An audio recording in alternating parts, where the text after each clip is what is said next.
So my aunt sent me, she wanted me to recreate this glueless scarf or gele frontal. So I ventilated it with synthetic hair. This is a 13 by 4 frontal. So my client's head is 12 inches, her ear to ear. So I cut off half an inch from both sides. Use your pencil to just make sure that your line is straight, so you don't make the mistake of cutting into the parts that you actually need. So I just cut off that part. This is actually the Lagos hairline, so we're trying to make it glueless.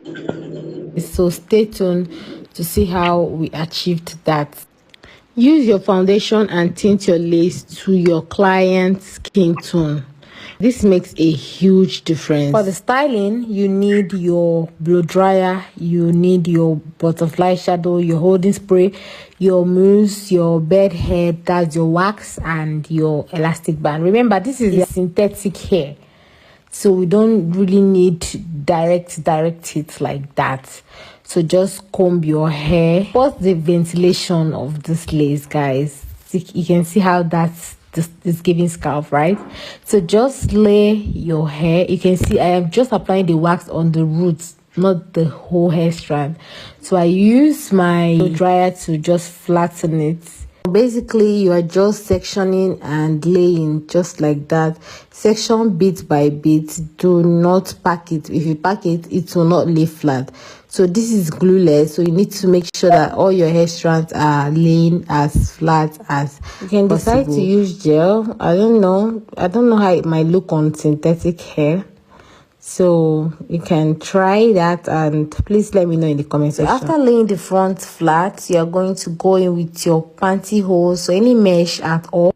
You can also use an elastic band, but I just don't like the line it leaves on the hair. This is how you should wrap it. You can see.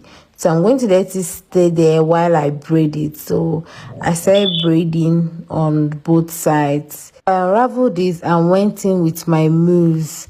Apply your mousse generously. This is another step to laying your frontal very flat.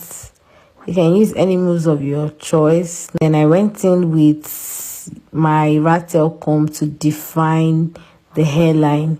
I went in with my holding spray to hold that in place and pressed it with my rat tail comb, and then finishing it up with my blow dryer on high heat.